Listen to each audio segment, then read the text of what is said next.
আমি কিন্তু ধানমন্ডিতে বেড়াতে এসেছি, এটা কিন্তু আপনারা অনেকেই জানেন। আর অনেক বেশি ঘুরেছি, অনেক কিছু খেয়েছি আজকে। খালা অনেক বেশি ব্যস্ত থাকা সত্ত্বেও কিন্তু আমাকে অনেক বেশি টাইম দিয়েছে। আসসালামু আলাইকুম এভরিওয়ান, সবাই কেমন আছেন? আমি কিন্তু আলহামদুলিল্লাহ অনেক ভালো আছি। আর আজকে কিন্তু আমি চলে এসেছিলাম ইউনিমার্টে, ধানমন্ডি 15-তে। আমরা কিন্তু এখানে বাফেট লাঞ্চ করব, আর কিছু কেনাকাটা আছে, এজন্যই চলে এসেছিলাম ফ্যামিলি সবাই মিলে। আমার খালার সাথে কিন্তু আমার বেশ অনেক বছর পরে দেখা হয়েছে। আর অনেক বছর আগে যখন দেখা হতো তখনও কিন্তু খালা আমাকে বেস্ট জায়গা নিয়ে যেত, বেস্ট কিছু দেখানোর জন্য। খালা সবসময় চাইতো আমি যেন খালার কাছ থেকে ভালো কিছু শিখতে পারি। ইউনিমার্টে কিন্তু একদম ভালো ভালো প্রোডাক্ট পাওয়া যায়, মানে একদম অরিজিনাল, বিদেশ থেকে ইম্পোর্ট করা সব জিনিসপত্র আসে এখানে।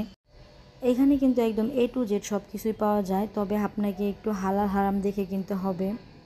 এই সাইডটাতে কিন্তু বিভিন্ন ধরনের দামি দামি চকলেট, তারপর বাদাম আর অনেক কিছুই পাওয়া যাচ্ছে। আসলে কি নেই এখানে, আমি এটাই খুঁজতেছি। এখানে আছে অনেক দামি দামি রামেন নুডলস।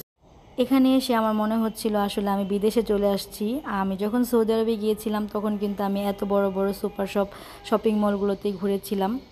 সৌদি আরবের সুপার শপগুলোর মধ্যে আর বাংলাদেশের ইউনিমার্টের মধ্যে আমি তেমন কোনো পার্থক্যই দেখিনি, বরং এখানে অনেক বেশি আপডেট আমি দেখতে পেয়েছি।